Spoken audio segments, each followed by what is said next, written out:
Belren News. Mapungo. Karochidzwa Maremba.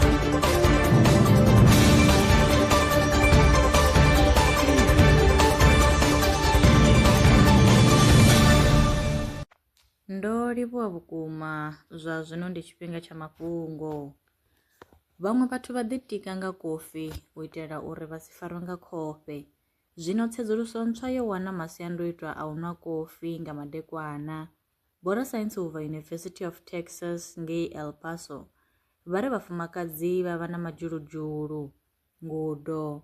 Nighttime caffeine intake increases motor impulsivity yo gandiswa kha dzhenela ya eyesight. Tsedzuluso ntswa yo tumbula uri vhathu ndi kale vha tshi tamba madaisi. Vhorasaintsi vho wana daisi line ḽi khou anganyelwa u vha na miṅwaha ya zwigidi zwa 12.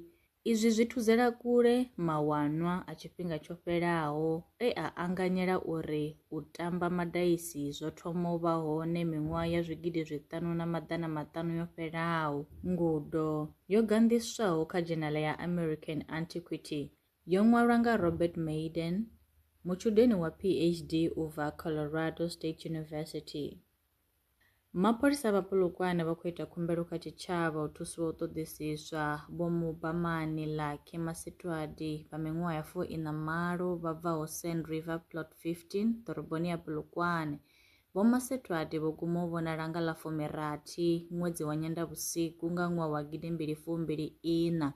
A hu khou ḓivhea uri vho guma u vhonala vho ambara zwiambaro ḓe.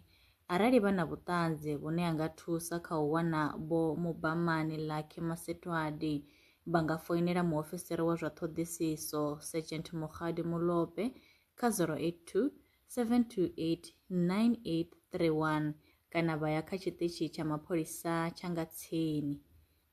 We are appealing for public assistance to locate a 48-year-old man, Mubamani Lucky Masitwadi, who has been missing since 16 December 2024. He was reportedly last seen at his home in Sand River Plot outside Polokwane, and the circumstances of his disappearance remain unknown. Anyone with information is urged to contact Sergeant Molope on 082 728 9831 or call the Crime Stop on 086 110 111.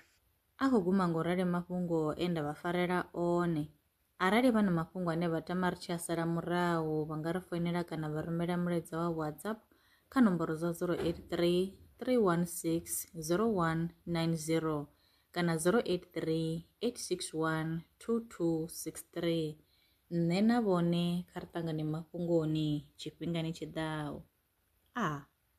Lwa miṅwaha i fhiraho fusumbe dzina ḽithihi fhedzi ndi ḽone ḽi bvaho phanḓa khou endedza vhadzulapo vha ḽa Afrika Tshipembe. Mulaudzi Transport Service ndi khamphani yavho ine ya vha endedza u ya na u vhuya mishumoni nyendo dza kule na tsini hu tshi katela na u welekanya mikano ya mashango a tsini na Afrika Tshipembe. Ri vha endedza vha swika hune vha khou ya vho tsireledzea. Arali vha tshi ṱoḓa u bva nga tshigwada u dzhenelela vhuṱambo vhufhio na vhufhio kha vha ri fhulufhele ngauri ri ḓo vha swikisa nga tshifhinga. Vha nga ri kwama kha nomboro dzi tevhelaho 083 227 0606. Mulaudzi Transport Service. No place is too far to reach.